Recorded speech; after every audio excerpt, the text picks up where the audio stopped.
The word comprehensive sounds like it means everything. Full protection, no gaps, nothing to worry about. But comprehensive insurance actually excludes one of the most common ways people damage their car. And if you don't know that, you could end up filing the wrong claim. Or worse, assuming you're covered when you're not. Today, I'm breaking down exactly what comprehensive and collision coverage each actually protect, where they overlap, and where people get caught off guard. Let's start simple. Both comprehensive and collision are optional add-ons to your auto insurance. They're not the same as liability coverage, which almost every state requires by law. Comprehensive and collision exist specifically to protect your own vehicle, not to cover damage you cause to someone else. Here's the key difference, and it comes down to one question. Was another vehicle or object involved in a collision, or not?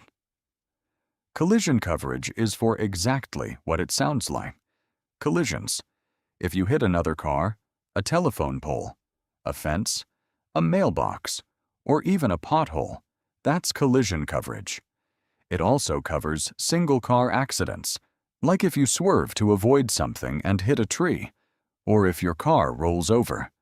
It doesn't matter whether the accident was your fault or not. Collision coverage still applies to your own vehicle's damage either way.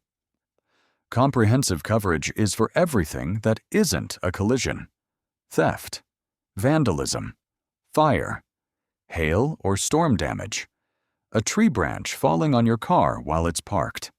And yes, hitting an animal, like a deer, is actually classified under comprehensive, not collision, even though it technically feels like a crash. Here's the mini hook I mentioned. That animal example is where a lot of people get confused.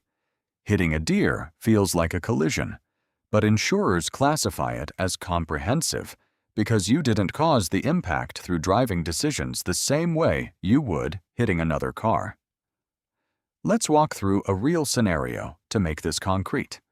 Say a hailstorm damages your car's hood while it's parked in your driveway. That's a comprehensive claim, since no collision was involved. Now, say a week later, you're driving and rear-end the car in front of you. That's a collision claim, a completely separate coverage, potentially with a different deductible. That leads to something a lot of people don't realize. You can actually set different deductibles for comprehensive and collision. They're treated as two separate coverages on your policy, not one combined thing.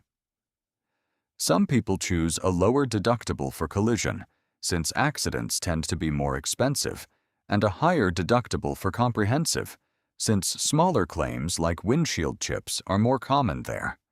Other people just keep both deductibles the same, purely so it's easier to predict what they'd owe no matter what happens.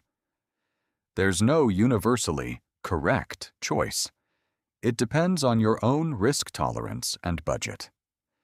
Now, here's a term you've probably heard that causes a lot of confusion: full coverage. Here's the thing. Full coverage isn't actually an official insurance term. It's not a specific product you can buy by that name. When people say full coverage, they usually mean carrying liability, plus comprehensive, plus collision, all together. But because it's not standardized, what one agent or lender means by full coverage might differ slightly from another. If someone tells you that you have full coverage, it's worth asking exactly which coverages that includes. Here's another detail that catches people off guard. Neither comprehensive nor collision is legally required in any state. What is required in nearly every state is liability insurance, which covers damage you cause to someone else, not damage to your own car. So legally, you could drive with just liability and nothing else. But here's the catch.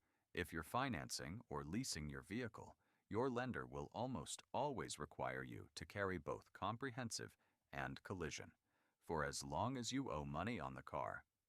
That's not insurance law. That's a loan requirement, designed to protect the lender's financial interest in the vehicle until it's paid off. One more important thing to understand: the payout on these coverages isn't unlimited. If your car is totaled, whether from a comprehensive or collision event, the maximum amount you'll receive is the actual cash value of your vehicle at the time of the incident, minus your deductible. Not what you originally paid for the car, not what it would cost to buy the same model brand new today, just its current market value. That's a detail that surprises a lot of people after an accident. So, to bring this together, collision covers damage from hitting another vehicle or object, regardless of fault. Comprehensive covers non-collision events like theft, weather, vandalism, and animal strikes.